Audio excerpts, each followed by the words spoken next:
Only war could stop China from controlling South China Sea, U.S. military commander says.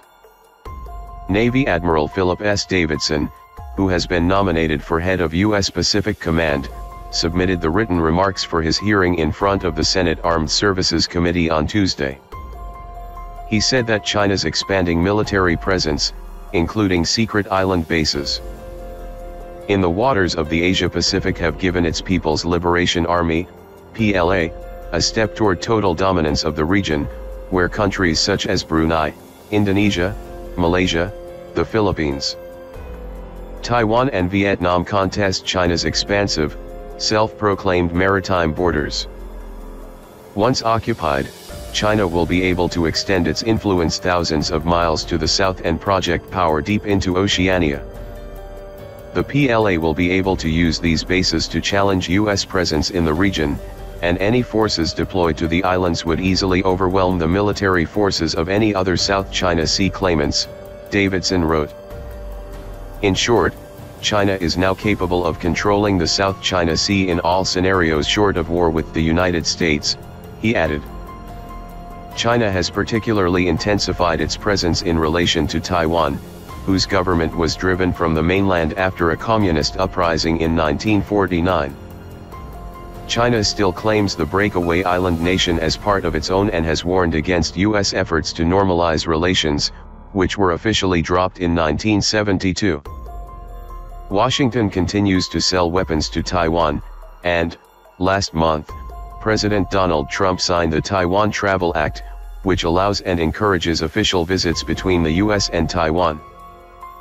The move caused outrage in Beijing. Chinese President Xi Jinping has emphasized that he was prepared to unify the two governments by force if necessary, and last week attended the country's largest ever naval parade, which included the Type 001 Liaoning, China's only aircraft carrier. He then ordered live fire drills held Wednesday in the Taiwan Strait that divides the rivals. That same day, China's Taiwan Affairs Office Director Liu Jiai met with two Taiwanese county magistrates who traveled to Beijing. Liu stressed the importance of the One China policy and the 1992 consensus to improve cross-strait relations, according to Taiwan News. Meanwhile, Foreign Ministry spokeswoman Hua Chunying said, "There is only one China in the world, and Taiwan is an indispensable part of China's territory." China's regional military posture has long irked the US and its allies, including Australia.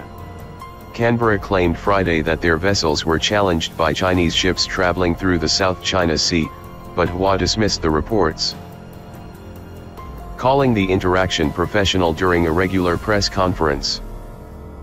One of China's own allies, however, may also be growing frustrated with Beijing's growing military power. Philippine President Rodrigo Duterte has praised Xi and even joked about making the Philippines a province of China. But his top diplomat warned the government may lodge a complaint against Beijing if photos obtained by the Philippine Daily Inquirer purporting to show military installations being constructed on the nearby Spratly Islands proved to be true. Filing a protest is one of the diplomatic actions being considered, pending a confirmation from the Defense Department, Philippine Foreign Minister Alan Peter Cayetano said, adding that the Philippines has requested other Spratly claimants remove any defense developments on the islands, according to Reuters. Many claimants are putting embankments, radar, and other defensive mechanisms.